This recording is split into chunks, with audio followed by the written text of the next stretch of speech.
If we want to create working models that can be easily adapted to different problems, you must understand the drivers of a machine learning algorithm. That is why we've covered several theoretical steps. And this is where the introductory part ends. We will step on the one-dimensional gradient descent concept and explain the concept of the gradient descent used in machine learning. In addition, we'll apply what we've learned about linear models and loss functions. It will all fall in place. Promise. Let's consider the linear model we have discussed so far. The inputs, x, times the weights, w, plus the biases, b, are equal to the outputs, y. Now, each output yi can be represented using the linear model equation, where the input is just the corresponding xi. The weights and the bias remain unchanged. Using our apartment size price example, yi would be the price of a single apartment. The corresponding xi would be information we have about this apartment. In essence, we are taking a single observation.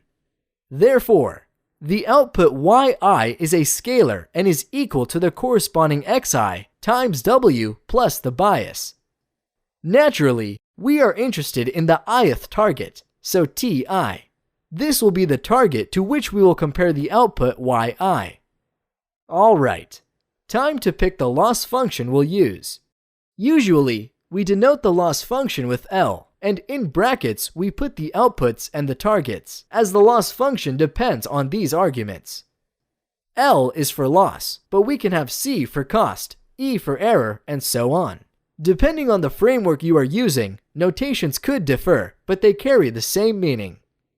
Okay, since we've only discussed two types of loss functions, the L2 norm loss and the cross entropy, obviously, our choice is limited to them. We will look into a regression example, so let's take the L2 norm loss and augment it a bit by dividing it by 2. This is conventional, and we will see why in just a minute.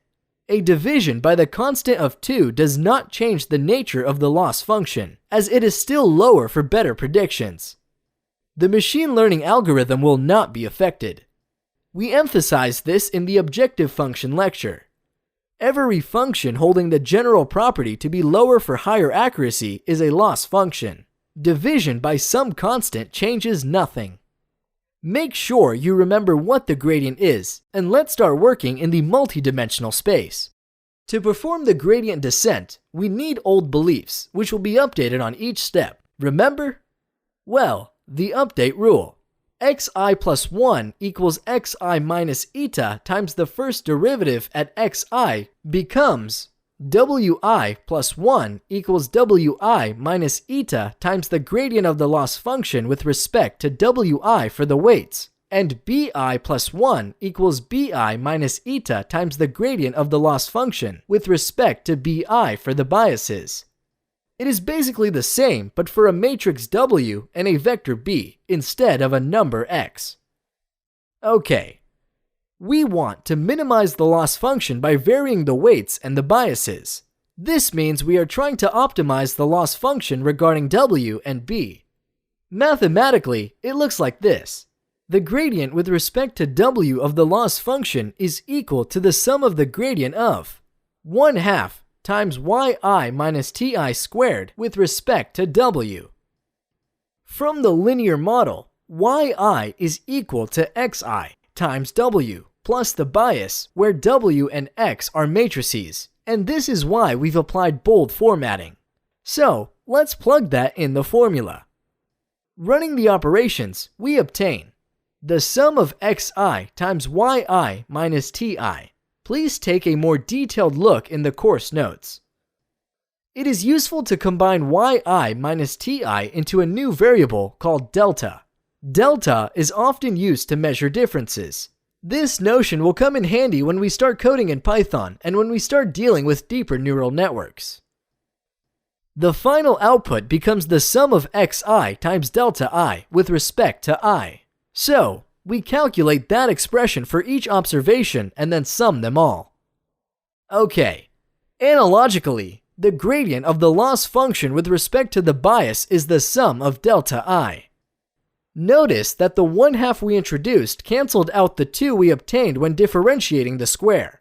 That's why we included it, to get a neater result. Finally, let's go back to our update rule. We said the generalized rule is Wi plus 1 equals Wi minus eta times the gradient of the loss function with respect to Wi. Replacing the gradient with what we found here, we obtain Wi plus 1 equals Wi minus eta times the sum of xi times delta I. Analogically, the update rule for the biases is Bi plus 1 equals Bi minus eta times the sum of delta I. Alright, this was the generalized gradient descent of a linear model. We can use it to minimize the cost function and train our model to enable it to produce valuable insights from our data.